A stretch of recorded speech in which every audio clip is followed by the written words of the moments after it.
отиваме на Любляко. Аз и Тото. А не се... Ние с Мирка сме в парка и наслаждаваме на деня, хубавия ден. Искам да споделя нещо, свързано с осъзнатостта на хората и като цяло на, нали, на порастването, озряването като цяло на хората. Когато бях малка, аз между другото винаги съм живяла сред природата. Отраснала съм в едно село в северо-западна България, Врачанско село, няма да споделям кое точно, но е супер красиво, няма много хора там, повечето хора са възрастни, смисъл такъв много е спокойно и е супер красивата природа. И съм отраснала там. Спомням си като малка, когато не бях, нали, естествено, нормално, децата още не мислят по много по-детски начин, гледат да им забавно, нали, няма това извисяване, което последствие вече зрелият човек ще, нали, зависи, ако се развие, ще има. Това нямах нормално като дете. Исках да ми е шумно, исках да ми е забавно, да има хора, да съм сред хора и ми беше супер скучно. Берете телефона, аз запаличкам Сама? Добре. И си спомням, че тогава ми беше леко скучно. Усещах спокойствие, зареждане, но когато си дете нямаш това осъзнаване да ги оцениш тези неща.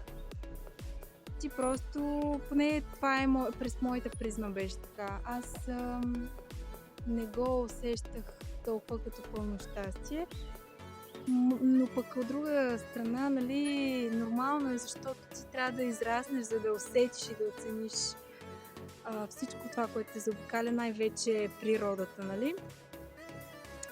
И така, мисълта ми контрастът е голям. Тогава ми беше супер не е толкова интересно да съм сред природата сама и да стоя просто. Въпреки че вътрешно, на генетично ниво, нали, на физическо ниво, неосъзнато ниво, това ме е зареждало, това ме е карал да бъда спокойна. Дори моята емоционалност е била спокойна. И когато вече съм зрял човек, нали, сега от другата страна гледам, аз, бидейки сред природата, сама, дори бих казала, без социални мрежи, дори просто седяща на тревата долу с било то пикник или просто да си седя около природа, аз го ценявам. И вече аз самата го търся, т.е. не го възприемам като нещо скучно, а като едно от най-прекрасните мигове в ежедневието ми. Защото вече съм осъзната, защото вече знам какво е природата и какво ни дава. И че ние сме едно цяло. И че тя е тази, която ни вдъхва живот и ни зарежда. И когато вече като зрял човек, осъзнат човек, го знам, е много прекрасно изживяване да бъда сред природата. Не винаги ми остава време така всеки ден да съм сред природата, но пък знам, че ще дойде ден, в който ще дойдат моментите, етапа в живота ми, в които ще мога по-често да излизам сред природата и да й се отдам повече, за да ми се отдаде тя и да ми даде най-доброто. И така, това исках да обясна. Контраста. И че това се случва между другото и с не само когато си дете. Когато не си озрял емоционално, когато не си осъзнат човек, не се обръщаш към своята духовност, нали, гледаш само през материалността си да живееш, отново по същия начин, както когато съм била с дете. Понеже мисълта ми много пъти се случва по този начин, мисълта ми да върви супер бързо. И някак аз знам какво усещам и какво искам да кажа, но за да искам да го кажа по-бързо, колкото, нали, както ми тече мисълта и някак не се получава. Ще се прибираме ли, ма?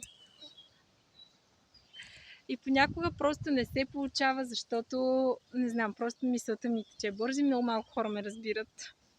Привет! Добро утро, сте с кафе в ръка. В момента часа е 6, сигурно, нещо такова. И съм пред моята работа. Днес ще има външно оценяване по математика и съм квестор. И по-рано дойдох и ще спя кафето на спокойствие. Така изненадващо реших да започна да снимам. Да използвам момента, защото в моето ежедневие в момента нямам, на този етап нямам много свободно време, защото просто съм много ангажирана с много неща. Знам, че това ми изиграва лоша шега, между другото, защото много малко време остава за мен и времето за мен обикновено е късно вечер. И, нали, съответно не е здравословно за мен, защото, нали, не е хубаво да не спиш вечер, защото сутринта се чувстваш уморен, нали, не ти е достатъчен съня. Но все пак понякога избирам просто да направя нещо полезно за себе си. И съответно темата на видеото днес ще бъде почивката. Можем ли да си почиваме и как е добре да си почиваме? Това, което аз съм стигнала до момента, въпреки че в момента на този етап ми е малко трудно да си почивам, съм осъзнала някои неща, които искам да споделя. Например, видовете почивка. Според мен има няколко видове почивка. Емоционална почивка, психическа почивка и физическа почивка. Според мен това са видовете почивки, като по различен начин, според потребностите, хората си почиват. Физическата почивка, съответно, най-добре може да си починем, когато физическата почивка се състои в добър сън, добра храна, разходка, движение и баланс в тези неща. Съответно, това е първата и от нея произлизат всички други неща, т.е. трябва да сме си починали първо физически, за да можем да продължим напред вече да удовлетворяваме другите ни потребности. Другата почивка е психическа почивка.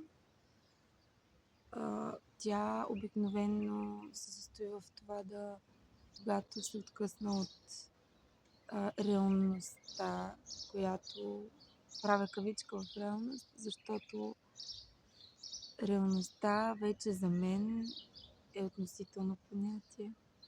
Ще обясня в друго видео за това. Излизане от тази реалност и влизане в нова, приятна, градивна, развиваща те и караща те да се чувстваш на първо място, даже бих казала, щастлив и удовлетворен. И третата, която е супер важна, емоционална почивка, това е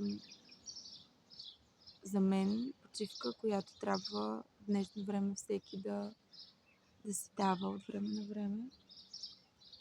Именно това е откъсване, понеже емоциите, ние изпитваме емоции към някой, който е насочен дадената емоция, било то негативна или положителна.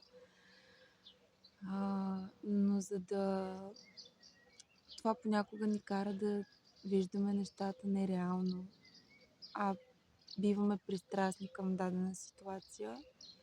И когато изключим емоционалността, или бих казала, когато добре сме се починали от тази наша емоционалност, ние може да разсъждаваме много достоверно от гледна точка на ситуацията и на себе си самите. И такава почивка аз лично се давам, когато съм сама сред природата. Когато съм сама, защото и гледам да не мисля за други хора, лично за себе си. Също емоционална почивка си давам, когато постя. Знам, че звучи сложно, но тогава най-много се ограничавам себе си в нещо, което ми помага да огранича и емоционалността си към дадено, т.е. да развивам своята воля, да се сдържам за някакви неща, сдържам здравословно, защото това се нарича и емоционална интелигентност, да се сдържаме здравословно, т.е. да гледаме според ситуацията, в която се намираме, да реагираме правилно, емоционално за себе си и съответно да не нараняваме никой от среща. И така. В днешно време колко хора си дават почивка и каква почивка си дават. И искам друго да кажа.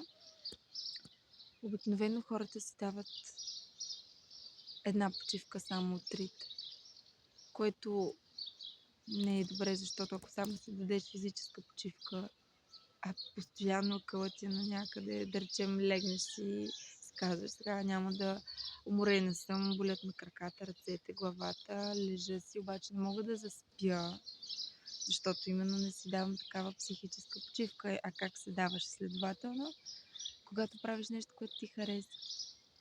Тоест, трябва да се комбинират тези неща, според мен, за да бъдеш добре ти самия. И така, забелязала съм, че много хора не си дават или си дават само един вид почивка от трите. Другите хора, другите почивки някак дори може би не осъзнават, че имат нужда от тях. Трудно е, но именно това те запазва като личност, чиста личност.